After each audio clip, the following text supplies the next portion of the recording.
Hello and welcome to the sixth NEAR Protocol Workgroup call. My name's Sarah. I'm a technical program manager from Pagoda working with DevHub. I've worked with several of you before, and it's always nice to see you again. I'm excited today for us to look at a couple of NEP proposals and make a decision about them. So this is our agenda. First, we'll discuss the objective for the call and provide some context about our NEAR developer ecosystem as well as the NEP process. Next, we'll introduce all of the participants that are involved. Then we'll get into the main discussion of NEP 491 and NEP 508. You can find the link in the invite if you want to follow more closely or click into the GitHub issues. After that, we'll open it up to Q&A and talk about next steps. By the way, it would be awesome to get to know anyone who's on the call today, so please feel free to introduce yourself in the comments. You can also drop any question or feedback that you have in the chat or raise your hand. So to get started, we'll discuss the purpose of today's call. We're here to publicly vote and arrive at a final decision on NEP 491, non-refundable storage, and 508, restarting version 2. We're also here to celebrate the effort and time that everyone invested into these two NEPs. It takes a lot of people to move this process forward, and you've all been wonderfully engaged and thorough. As I went through a rigorous review by the community and many subject matter experts who care about making our ecosystem better, before we jump in, I want to give some background to help contextualize the call. So before we jump in, let's talk about DevHub, the home base for NEAR builders. We bring together individuals and organizations to help build a decentralized NEAR developer ecosystem. We provide social structure and tools to empower anyone to contribute to the NEAR ecosystem and beyond. Our main tool for interfacing with DevHub is through neardevhub.org. It's the gateway for developers to make meaningful impact on NEAR and beyond. You can share ideas, proposals, get support and sponsorship, and find communities working on a variety of areas from protocol development to zero knowledge, and you can also create your own communities. In addition to the informal community groups, we also have formal work groups like this one who help make decisions in various ecosystem areas such as protocol and contract standards. These groups have selected recognized experts who engage with the community and help review proposals in a timely and fair manner. For example, they help make decisions on technical proposals that you may want to get integrated across the ecosystem, such as new contract standards or protocol improvement. You can submit an idea for a technical proposal using a NEP, a NEAR enhancement proposal. It allows anyone to propose an idea to the ecosystem.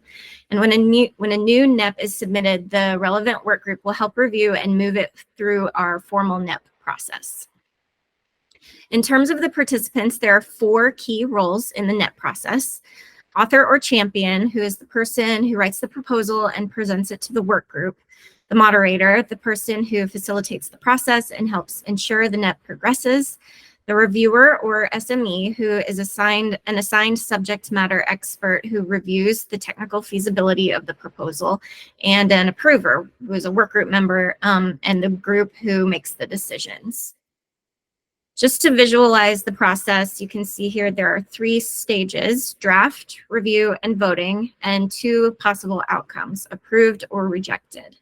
All of the roles mentioned before help move the NEP through these stages and toward the outcome.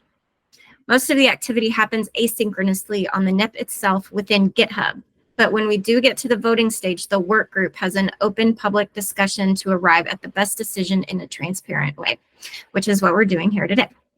We are executing this process and looking at 2 proposals that are in the final voting stage. Before we jump into the actual NEP reviews, I wanted to highlight the participants who were heavily involved in these 2 NEPs. First, we have Jacob, or Kobe, who's the author of NEP 491. Thank you for submitting this NEP and for being here today. I'm playing the moderator role today in the sense of facilitating this call. We also had Michael, Aki, Alex, and Robin as reviewers who did the technical assessment. And we also had the work group members who include Marcelo, Michael, Marcin, and Bowen.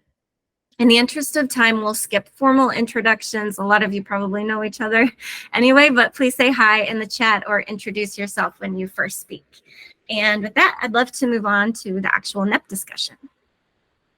So we'll first have the author of the NEP present a summary of the NEP and why they believe it's important. And then from there, we'll have the work group discuss their findings and ultimately arrive at a final decision. Let's begin with NEP 491. I'd like to invite Jacob or Kobe, the author of this NEP, to share a summary. Please take it away. Awesome. Thank you, Sarah. Hello, everyone. My name is Jacob. I believe most people in here know me. Some people maybe don't. Yes.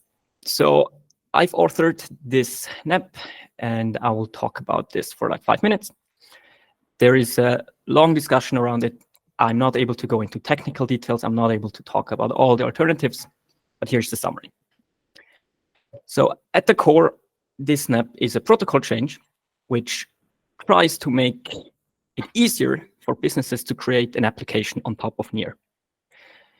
Specifically, we are trying to help out on the registration process for new users. So when you want to use a decentralized application, you need an account on the blockchain, in this case, on your protocol. And to create this account, there is some cost involved. Now, one view is to say, well, users have to bring their accounts, and that's their problem. However, if you want to onboard millions of users, that's rarely going to happen.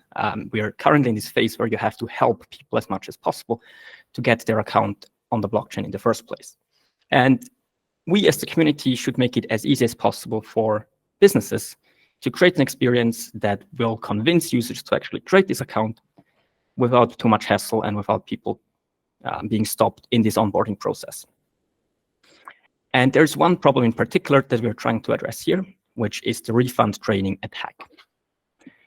So instead of saying a user has to bring their account, what happens today is often that the developer of the DApp, so basically the business, just pays for the user to create the initial account.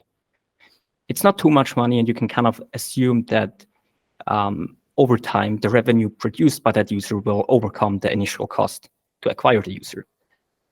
But the problem is, as you see here, kind of in this simplified diagram, the smart contract has some funding, pays for the creation of the account, and the user has full control over the account, which is kind of what you want from Web3.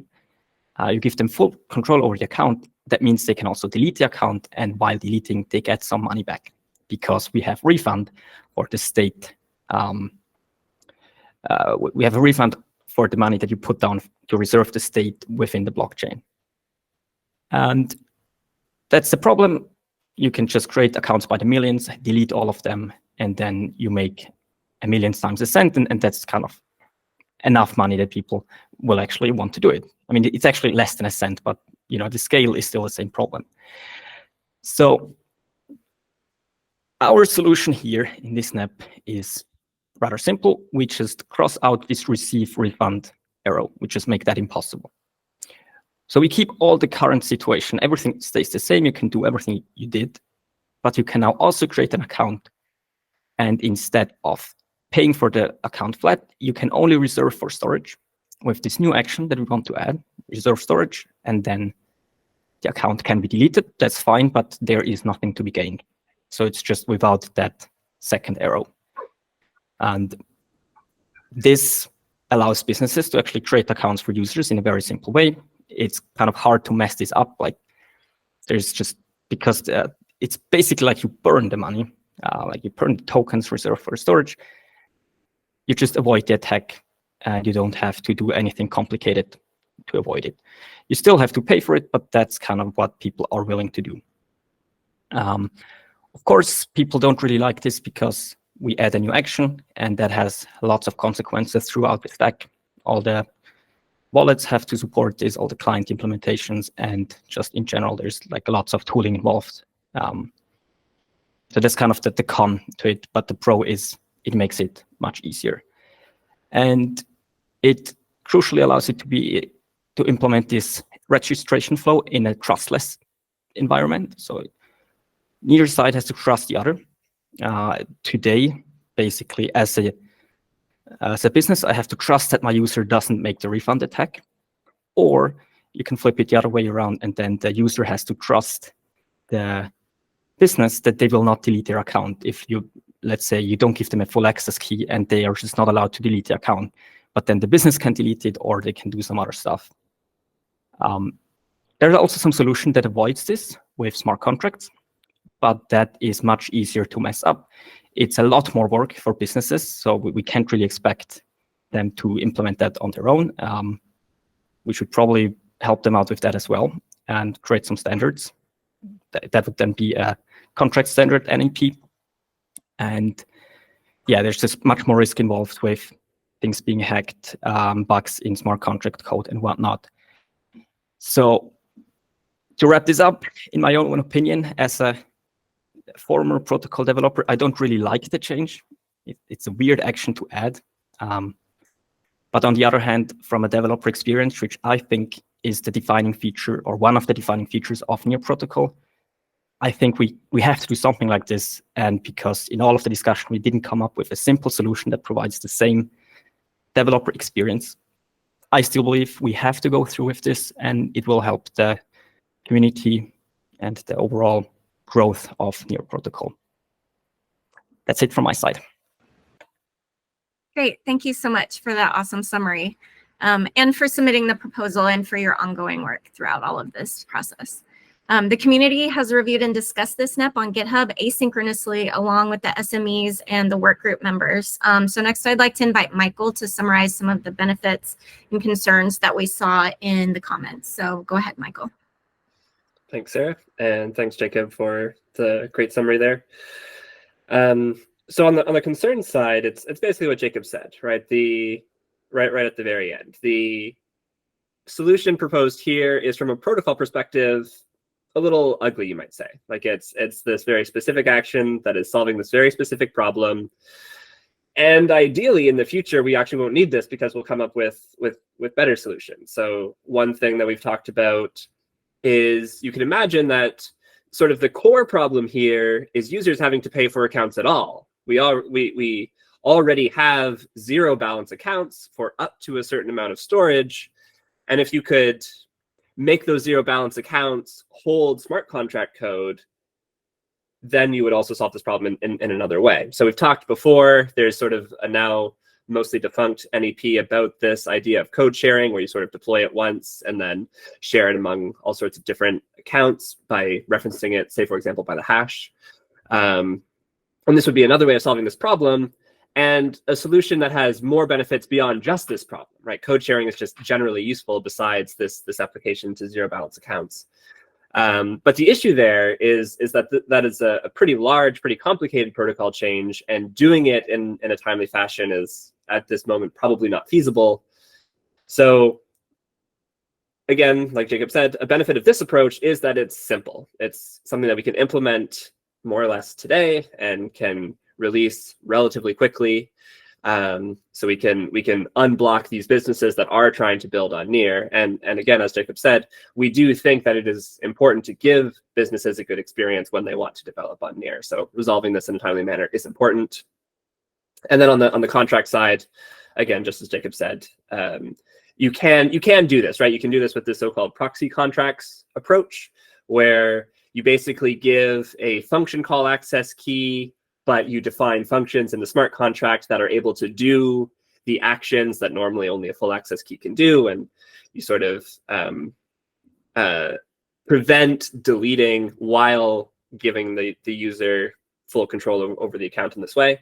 But it's complex, not just in terms of the development of the contract, but also in terms of tooling for interacting with that contract. If a DApp wants to create its own function call access key, then it actually needs to use a function call action, and you have to make sure that it's not actually gaining access to any of the sort of admin actions and so on and so forth. There's a lot of complexity there, like Jacob said. So our overall sort of benefits side of this is that this is a simple solution that we can implement relatively quickly and release relatively quickly, and it should give developers the experience they are expecting to get, without this possibility for the refund attack.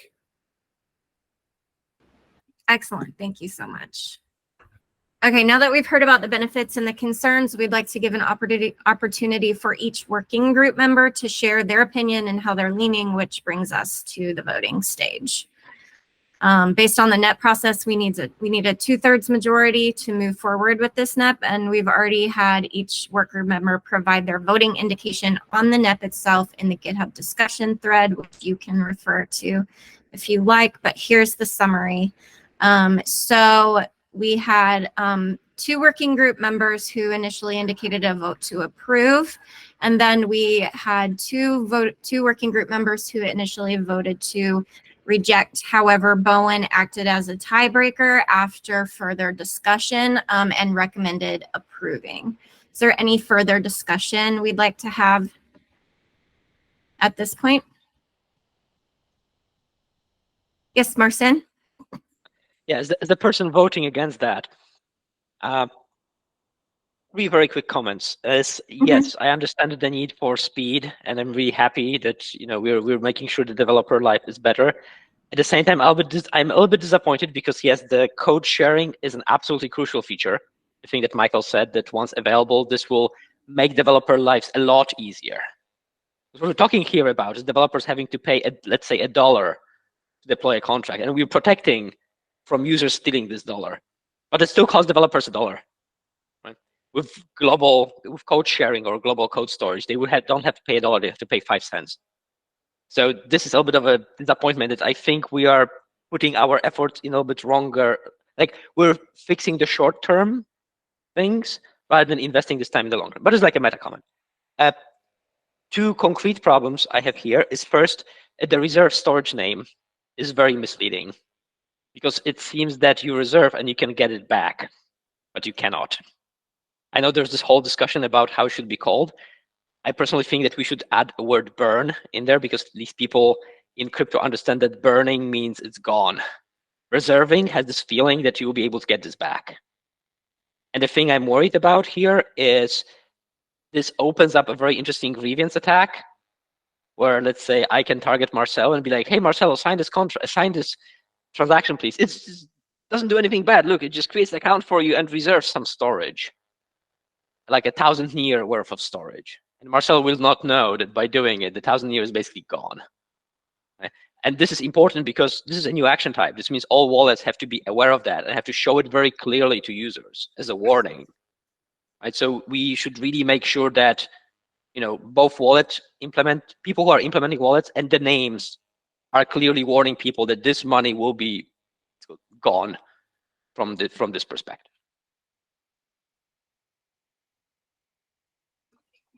Thank you. Are there any other objections to moving forward and approving this NEP?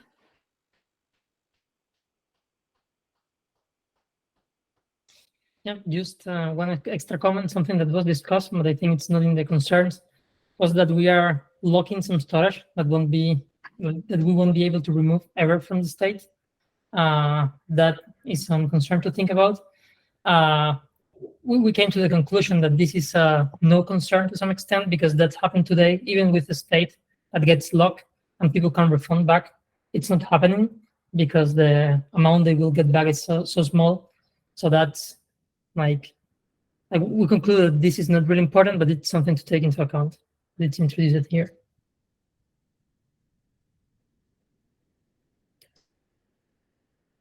Yes, Yoon? I also want to add one more comment. Like as Marcin said, I agree that it's using a clear wording is definitely helpful.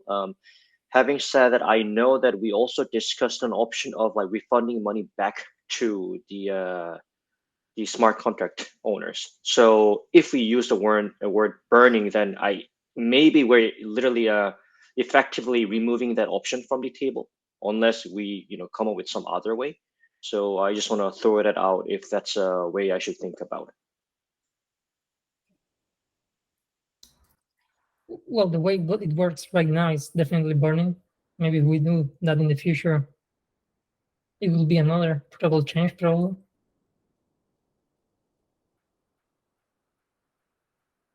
There was some discussion with stakeholders about the refund to the original sponsor option. And the stakeholders who responded to those comments basically indicated that this was a nice to have, not a have to have. It's relatively common for businesses to have a user acquisition cost, even in traditional Web 2 spaces. So like for example, Spotify, right? What is the cost for Spotify to acquire a user through, say, advertising or something like this? So since businesses are sort of okay with burning the tokens, and it's simpler than allowing a refund, that's why we went with it in its current form. As Marcelo said, you could potentially make another protocol change in the future to enable refunding to sponsors, but as far as I can tell right now, there's no demand for that, so I don't think we should do it. And again, as Marcin said, probably the better place to put our efforts is into sort of the generalized code sharing or global storage kind of solutions. So my expectation is that it would be safe to call this a burn and put a whole bunch of warnings around it. And in the future, hopefully this will be a sort of obsolete action because we'll have better ideas. Jacob? Yeah, I think that makes a lot of sense, what Michael just said there. Just to add a bit more flavor here, if we actually want to allow this either refund to the original sponsor or somehow like trade whatever storage reservation you have there, that would be a major change internally. Like the way it's stored within the tribe, we would have to add some information of who actually owns that. And conceptually, it's completely different because now we're burning it, and then it would be like it's still around, so that there's still this potential of somehow an attack through a couple of corners of getting the value anyway. So I think at this point where we decide we want this feature, we should say we want it to be burned and call it that. And if we in the future want something else and rename it, that would be a big change again and should have the same sort of discussion that we have now. So if we decide that this proposal is accepted, we should call it burn. That's kind of my take.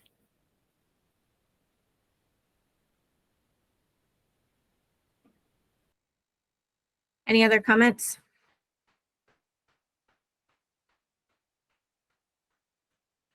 Okay, so are we comfortable moving forward with an approval on NEP 491 based on this current discussion? Okay, here we go.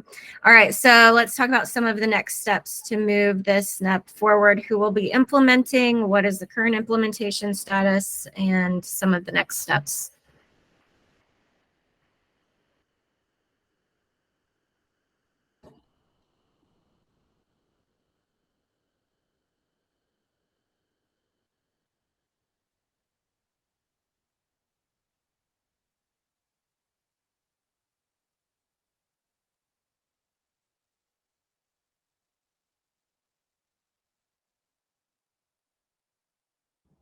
Jacob, do you want to propose just making that language change? Like, could you take that on as a next step? I mean, if you have changing the name as a next step added, I will work with our team member to make that happen. Okay. I think that's one action item. Yeah, we should do. Okay.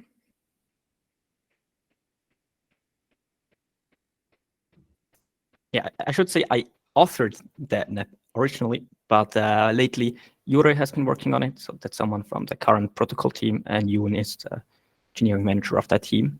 So I'm happy to help out in some places here, but I will not have the capacity to actually push this through with all the work that needs to be done through the stack. So that will have to be with the protocol team. Understood. Thank you.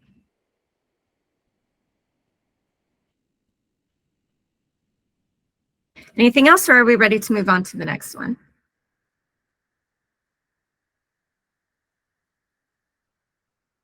Okay, great. Thank you so much. We'll continue with the discussion of NEP 508. I'd like to invite Vaclav, one of the co-authors of this NEP. So please take it away. Hi everybody. Thank you. So yeah, my name is Vats. I've been in Pagoda for just over a year, and this is the NEP that I will be proposing. It's about resharding. So first, let me just quickly comment on what's the difference between sharding and resharding. Sharding, which is one of the defining features of the Near blockchain, is the ability for nodes to not track all of the shards or all of the state of the blockchain. And this is the principle on which we're basing our scalability, so ability to serve more and more transactions and traffic over time. So yeah, near blockchain is divided into shards, and resharding is the process in which the number of shards, or more generally the shard layout, is changed.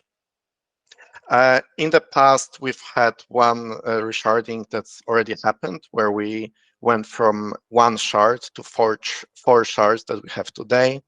And in this snap, we are proposing two things. First, we're proposing a new implementation of resharding that improves the performance and addresses a number of issues in the existing implementation. And just to be clear, I'm not saying that the old one was bad. It was fit for its purpose of going from 1 to 4 shards. It's just it wasn't suitable for going from 4 to another number. So this is one of the proposals. Second one is we're proposing a new shard layout that is to be deployed to the production networks, namely testnet first and mainnet later. In the new shard layout, we will have 5 shards, and we're going to get there by splitting one of the largest shard that we have today, which is shard number 3, into 2 smaller shards.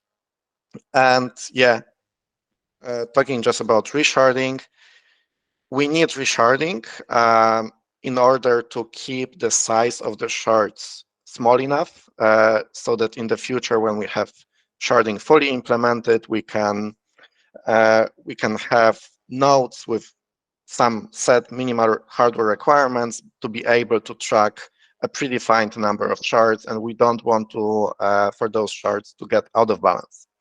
And if we can move on to the next slide. Yes, so in this implementation, we are only focusing on splitting shards. In the future, we may also want to be moving the shard boundary around or merging shards together. In this second iteration of resharding, we decided to only implement the simplest operation that is currently needed.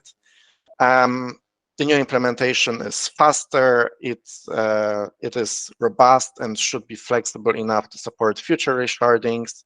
It fixes a number of issues and adds support for some features that were not even present during the time of the first resharding.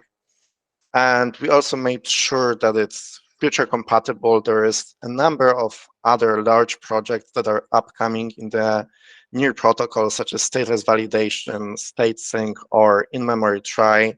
So we currently are not integrated fully, like resharding would not work with those, but we made sure that we can make it happen in the future so that it's not going to block any of the other projects. Yeah, and that is roughly it about resharding. Concerns, is it also on me? All right, so there is a few concerns that should be discussed. First, increasing the number of shards means that we will have a permanent increase in the maximum capacity, and this may require some extra or additional hardware from validators on a permanent basis. So this is one concern. We did discuss it with the Node team, who's most familiar with the topic, and they said that we should be fine with it. This is also one of the reasons why we're only going from 4 to 5 shards, to make that increase smaller, rather than, for instance, going from 4 to 8 shards, where it would be doubling the total capacity. Under typical circumstances, that maximum capacity is not fully utilized, so we're not particularly worried, but the recent events show that it could be fully utilized and that we don't always handle it as gracefully as we would want, so we may want to revisit that actually. The second concern is the temporary increase in resource usage while resharding is happening. So resharding itself is actually quite a heavy process. We made sure that it wouldn't impact the node operation, again, under typical load. So we may again want to revisit that and make sure it works under congestion. We did make it configurable to slow down resharding to allow for the regular node operation to have more priority over resharding, but there is a limit to how far we can go with it because we also need to finish resharding within a certain timeline. Then we have the third concern, which is a high storage overhead, especially for archival nodes. So while in the process of resharding, we will need some extra processing power, but also storage. And for archival nodes, the overhead is quite significant. Again, we discussed this with the node team who's most familiar with it, and they're expecting it to be fine. But this is something that needs to be communicated with the node operators so that they can prepare and have sufficient margin in their disk space. Then the fourth concern is just inherent risk of deploying a large feature and any unknown bugs, in which case, the blockchain may stall, which is actually all right if it stalls for a short while and then recovers and continues, or if, say, it only fails for a subset of nodes. It's hard to say what could go wrong, but it won't be nice. So the resolution here is exhaustive testing. We have a whole set of unit tests, integration tests. We tested it in a small network that was deployed to the cloud. And then I also tested it on testnet and mainnet by hard coding resharding to happen regardless of the rest of the network. And all of this was quite positive. We also have good monitoring in place so that we can detect issues early and maybe even address it on the fly. We should have enough time for that as long as validators are paying attention.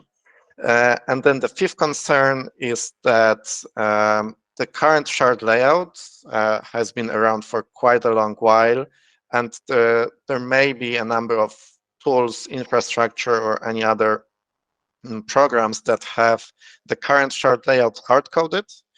And once the shard layout changes during resharding, those tools may break.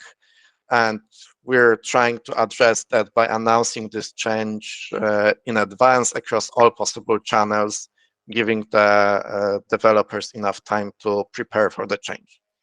That is all the concerns that I collected from the feedback, but if I'm missing anything, please shout.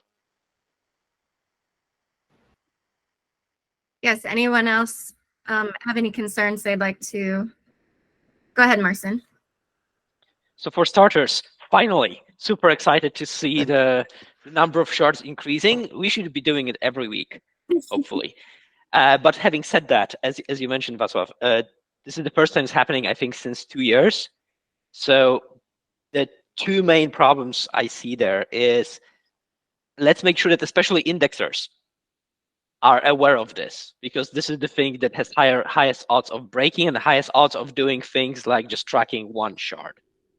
And second is, because I see that you responded to my comments on GitHub and I can add exact pointers, some of the RPCs will not work if you have machines that are not tracking all the shards.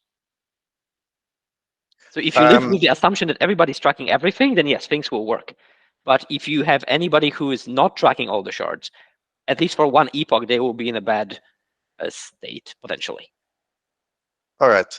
Yeah, we're consciously making this resharding being released before we allow nodes to track not all shards. And nodes can already track not all shards. Okay, but do they? That's a question from me to you. Okay, fair enough. Cool. We'll look into the RPCs a bit more then. Yeah. And again, I also think that most people are tracking all the shards, so like 90%. But it's more about clearly saying that, hey, probably if you're not tracking all, as I said, at least for like 1 to 2 epochs, you might be in a bad shape. Okay, fair enough. Any other concerns?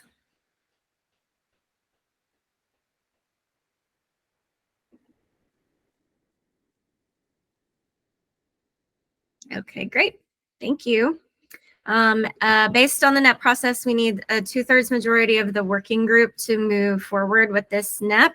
We've already had each work group member provide their voting indication on the NEP itself and in the GitHub discussion thread. So here is the summary of that. Based on the voting indications, it seems like all work group members were leaning to approve this NEP. So it seems like we're ready to approve this one. Are there any objections?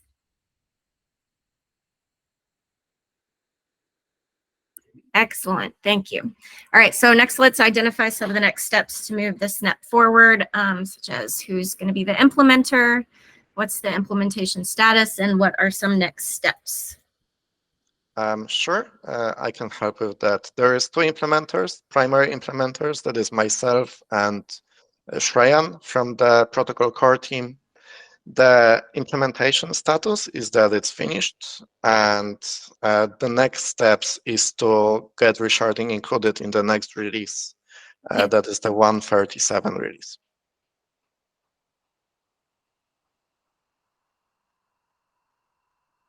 Okay, I've made a note of that, and I'll update these slides after the meeting. Thank you so much for that. Sure, thank you.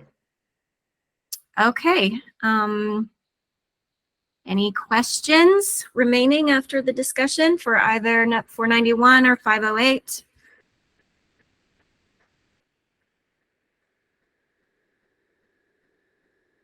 All right, very thorough. So I want to give a big thank you to the authors, all the subject matter experts who provided the technical review, all of the work group members, and also the community for participating in this process and attending the call. We're very excited to work together to decentralize the development of NEAR. Just to close off the meeting, I want to quickly highlight some of the ways you can get involved in the NEAR developer ecosystem.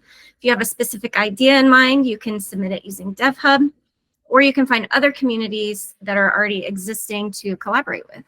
You can also submit your own NEP and join existing discussions about NEPs in progress. And you can go view all of the NEPs and their various statuses on GitHub and join the discussions there. You can also join the community Telegram group. It's a great place to connect with others and also a place to see announcements about meetings like this. You can learn more about DevHub on our website and stay up to date on all of the social channels. We'll post the recording and summary from today as well as upcoming calls in all of those places.